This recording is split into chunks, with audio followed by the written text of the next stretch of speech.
Talk us through exactly how this smartphone test works. Sure. We're really pleased and good to see you here today. It's our first at-home test, and it is also the first smartphone-based test, as you said. Essentially, in 15 minutes, you run the test and you use your smartphone to scan. It then uses the algorithms on the app to interpret, and then you can digitally transfer the result to the government, to your employer, to the school, to whomever you need to share that information with. But it automates the interpretation process and the reporting process, which I think is going to be really important as you think about employers, schools, and others doing more testing. Digitally closing that loop is a big deal. I guess the main issue with any at-home test, Thomas, is in the actual putting it up your nose part and making sure people do that properly. And this smartphone aspect, I guess, doesn't really solve for that potential problem if people kind of just only touch it around the edges so that they can get themselves a negative. Well, we've got really smart scientists at BD, and they solve that topic as well, actually.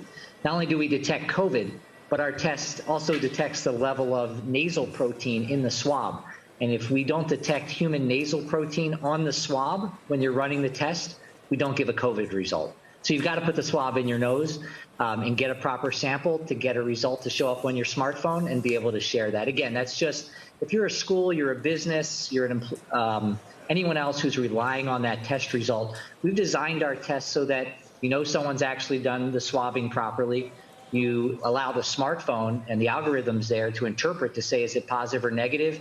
And then you don't rely on someone having to write down the proper answer. It's automated and it transfers that result digitally to whomever needs the information.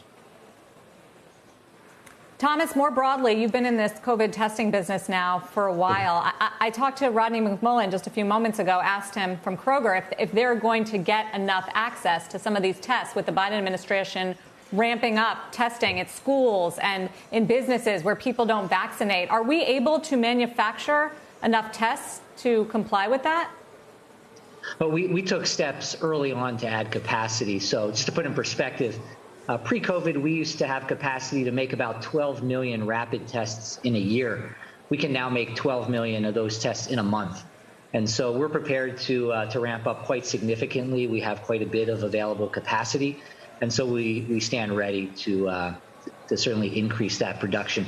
The other test that we're increasing production of right now as we look ahead is a very unique product that we recently launched, which is a 15-minute test for flu and COVID. And so as we approach the flu season here in the fall, I think the question that many will have this year, it used to be, do I have a common cold or do I have the flu? And this fall and in the winter, I think the common question will be, do I have the flu or do I have COVID? And having a combination test is going to be important to allow that differentiation, particularly in 15 minutes right while you're with your physician.